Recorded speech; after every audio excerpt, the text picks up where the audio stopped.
On the channel today, I'm going to showcase the latest in the Vault series from Third Man Records, Vault 50, the White Stripes live in Detroit, coming right up. Hey, it's Russ from the Infectious Groove podcast and Vinyl channel. If you haven't done so yet, what a wonderful day for you to go ahead and hit the subscribe button, maybe share the channel with friends. Definitely leave a comment below about any video that you watch on the channel if you enjoy vinyl records and the collection that we share in each and every video. I've done a couple of videos on the Third Man Vault series just as I start to receive newer ones. I've been a Vault member for, not since the beginning, but probably for about 5 or 6 years now. Maybe about a year after the Vault started is when I got involved in it. Some of them I enjoy a great deal more than others, and I have heard complaints in the community of people saying, well, how many live versions of Dead Leaves in the Dirty Ground can you have? You know, I already have 40 live versions of Hotel Yorba, that type of thing. But for me, I really like the core White Stripes live packages that they put out, and I very much like a lot of the solo Jack White packages that they put out as well. All that aside, the latest Vault package is Vault number 50, and that is the White Stripes live at the Detroit Institute of Arts from November 2nd, 2001. For me, this is, again, another one where you might say, oh, how many live versions of Dead Leaves in the Dirty Ground do you need? But the set list on this show is over 2 LPs, and it's just an absolutely fantastic showcase of how good the White Stripes were then. For me, I actually got into the White Stripes probably 6 months or so after this show was done. I hadn't even heard of them at that time, even being from Detroit. And then I got into them. So for me, it's cool to hear that era from before I even knew of the band.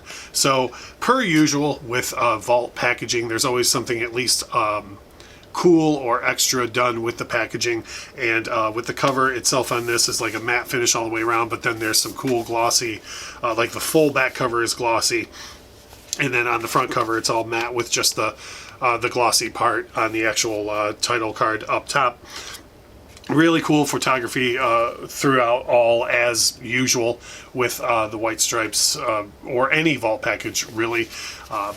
I have mentioned on the channel before that I'm not a huge proponent of colored vinyl one way or the other. I don't really care if it's anything but black or if it's clear or whatever, but the Vault packages almost always have a cool presentation, something different, at least a variant from if the selection is available outside of the Vault. And for this one, I thought both records looked pretty cool. The second record having kind of like a smoke, more opaque than see-through, but the first record is really, really gorgeous. I was, again, as a person who usually doesn't care all that much about the actual color of the vinyl, I was pretty impressed with this one. This one looks really, really cool. For me, the first record being cooler than the second. And then in addition to that, with the Vault, you almost always get an audio-visual component of the package, and then they throw in little extras to varying degrees. Some people are usually very happy with the extras they throw in, others are not. One thing they started a couple of years back, I don't believe this has been since the beginning of the Vault, and I always try and include still pictures of this stuff so you guys can see it up close, is more or less what I would just call a title card of gives you more information on the show that you're getting or the album that you're getting or whatever. So that is included per usual. Another thing that gets included is sometimes there'll be high quality photography from the show, and this one is no exception. There's some great shots of Meg and Jack in action.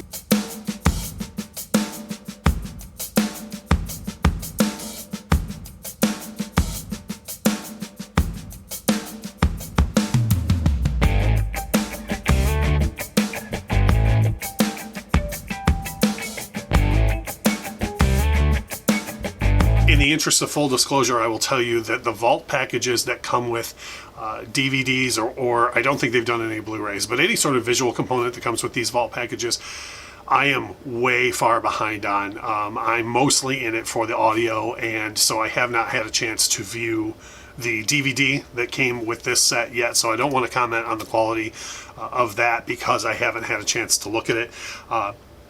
But everything else that's included in these sets are always a plus for me. And one thing that is included with this set that's unrelated to the White Stripes show is a 7-inch single for Jack's new single, Taking Me Back. A-side having the rock version of it, Taking Me Back, the B-side having the more subdued version, Taking Me Back Gently, which is from one of two LPs that Jack has coming out this year, which I think is great. In here is kind of a trading card, almost like an oversized baseball card, which again I'll include close-ups on, which I think is again pretty cool, just to throw in that extra little thing there. The sound quality on it is just fine as far as the 7-inch goes. One thing for me, and Third Man fans or Jack White aficionados, correct me if I'm wrong on this, but for me, I believe this is the first Jack White single I've seen that has the smaller European style hole in the 7-inch instead of the larger US jukebox style hole. Again, somebody please correct me if I'm wrong on that in the comments, but so far that's all the first one I remember seeing with the smaller European style hole in the 7-inch. And then the cover art on the actual 7-inch goes along with the cover art on that was started on Lazaretto and continues to build like a giant picture. So I'm assuming that that's the game plan, is that they'll keep adding on to the picture as it goes.